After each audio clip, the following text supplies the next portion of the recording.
Welcome back to AM Northwest. Our next guest played a big role launching the career of Celine Dion and some of her most legendary songs. He shares heartfelt reflections on his decades-long creative journey with the superstar in his new memoir, It's All Coming Back to Me. We welcome veteran music executive Vito Luprano. Good morning, Vito. How you doing? Good morning, Alan. How are you? Good. I'm going to get right into it and say when you first met Celine, you thought there were some things we needed to change.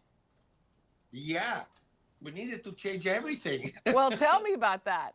Yeah, I mean, she started when she was 14 years old, Yeah. and the thing about, she's 14 and her manager at that time, which became her husband later, got her to sing songs about love. And how can a 14-year-old know anything about a romantic love, and I found that she was young. She was singing a little bit nasal, you know.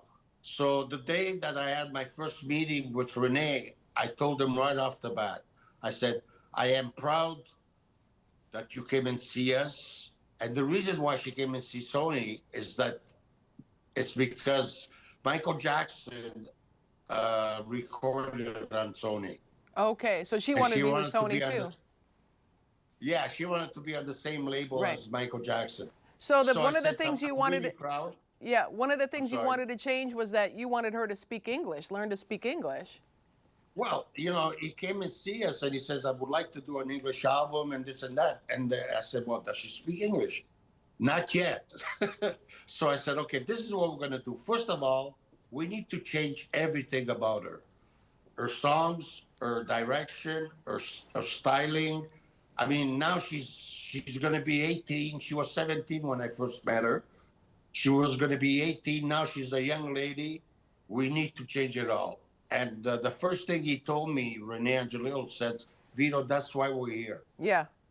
Okay. So that was a perfect start. But the way it started, it's like he agreed with everything that I told him. But you see, the reason why I wrote this book, Ellen, is that, I left Celine about 14 years ago. There was a little situation. And I kept getting all these letters from fans and everybody saying, sir, why don't you write a book? Right. Since you left, she hasn't had a hit, and she's had 5 albums, 2 French and 3 English, and it's the epidemic that really got me into writing the book because I was at home alone and I started putting down notes and stuff. And Celine And approved your book, so it's all good. She's all good with your yes, book. she Yeah. approved it after I wrote it. Yeah. But let me just say real quick, okay? And what I like about this book is that I wanted to write a lot of things that happened that people don't know about. It's not just her success; it's what happened in between the success. How did I get there? How did I get her to sing all these wonderful songs that were tailor-made for her?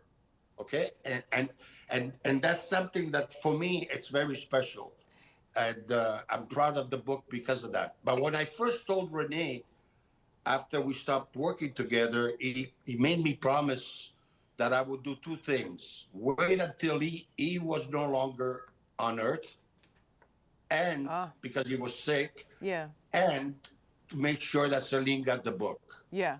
And I Gotcha. did both. And I did both things. You talk about in 1992 the Oscar moment that changed everything, and that was the Beauty and the Beast. The impact of that. Well, it was her voice. Yeah. It was her voice. As soon as she opened her mouth, people just paid attention.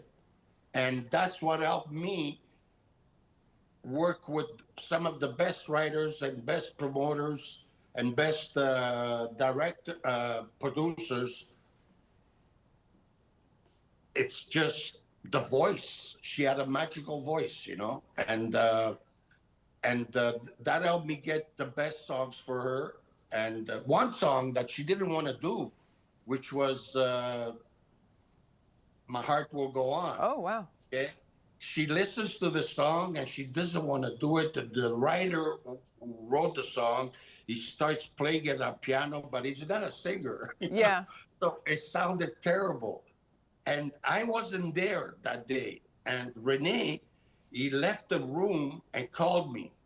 And he tells me, Vito, there's a problem. She doesn't want to do the song. She hates it. I said, okay, look, Renee, we never made Celine record a demo, never. And so I said, this time, this is what we tell her. Let's record a demo. This is an important song for an important movie. Let's see what happens. If you don't like it, we throw it out. If you like it, we continue. Well, I knew that as soon as she would put her vocals on this song, the song would become magical and she would love it. Right.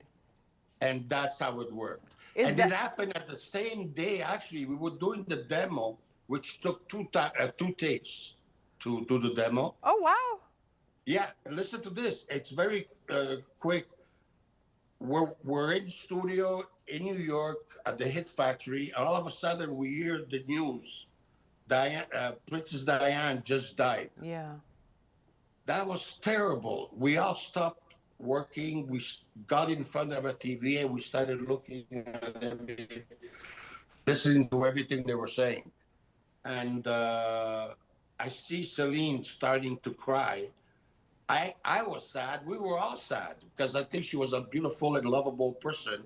Yeah. And so after about 5 minutes, I said, let's go back in. I saw that she had something going on in her soul, you know? Right. I said, let's go back in and let's do the track and let's get it done so we can leave. And we went in and we did it in 2 takes.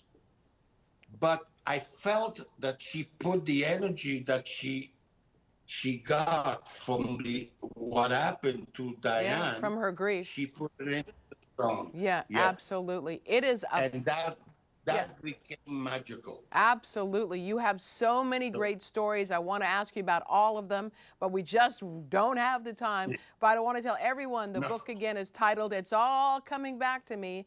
Vito Luprano, thank you so much. Great talking with you. It's great. I just wanted you to know that you could get it on Amazon or Barnes and Nobles. Okay, Barnes and Noble. Gotcha. Thank you so much. Yes, thank you very much. You bet. We'll be right back with more AM Northwest. Don't go away.